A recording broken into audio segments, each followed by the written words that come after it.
Hi friends, welcome back to my channel. ഇന്ന് വന്നിട്ടുള്ളത് നല്ലൊരു അടിപൊളി ടേസ്റ്റി ആയിട്ടുള്ള ഒരു സ്നാക്കിൻ്റെ റെസിപ്പിയായിട്ടാണ്.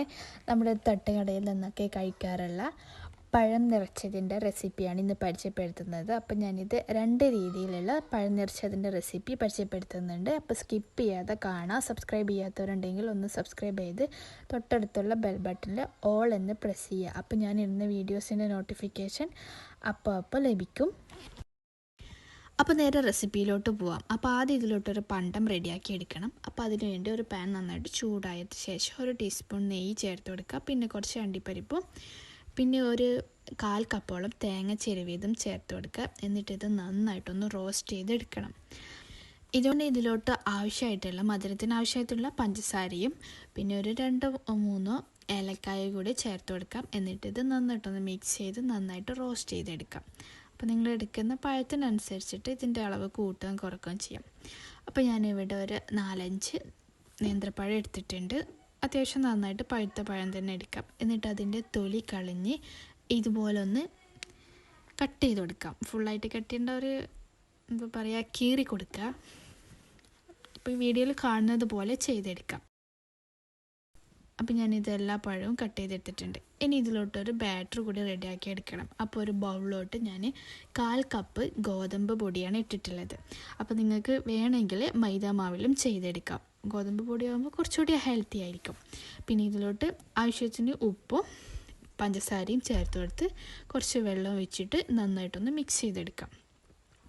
അപ്പോൾ അതായത് അത്യാവശ്യം നന്നായിട്ട് തിക്നെസ് ഉള്ള ഒരു ബാറ്ററാക്കി എടുത്തിട്ടുണ്ട്. ഓവർ ലൂസും അല്ല ഓവർ ടൈറ്റും അല്ല. ഇനി നമ്മൾ കട്ട് ചെയ്ത് വെച്ചിട്ടുള്ള ഈ പഴത്തിൻ്റെ അകത്തേക്ക് നമ്മൾ റെഡിയാക്കിയിട്ടുള്ള തേങ്ങയുടെ മിക്സ് നിറച്ച് കൊടുക്കാം. അപ്പോൾ ഇതുപോലെ ഫുള്ളായിട്ട് നിറച്ച ശേഷം ബാക്കിയുള്ളത് അങ്ങനെ നിറച്ചെടുക്കാം. അപ്പോൾ ഞാനിവിടെ 2 എണ്ണം ഇങ്ങനെ ചെയ്തെടുക്കുന്നുണ്ട്.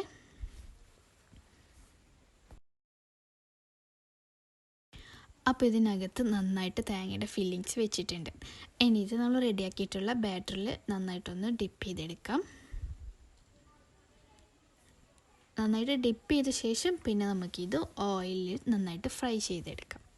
അപ്പോൾ ഓയിൽ നന്നായിട്ട് ചൂടാക്കിയിട്ടുണ്ട്. ഇനി അതിലോട്ട് നമ്മുടെ തേങ്ങയുടെ ഫില്ലിങ്സ് നിറച്ചിട്ട് മാവിൽ മുക്കിയിട്ടുള്ള പഴം ഇതിലോട്ട് ഇട്ടിട്ട് നന്നായിട്ടുള്ള ഗോൾഡൻ ബ്രൗൺ കളർ ആവുന്നത് വരെ ഫ്രൈ ചെയ്തെടുക്കാം.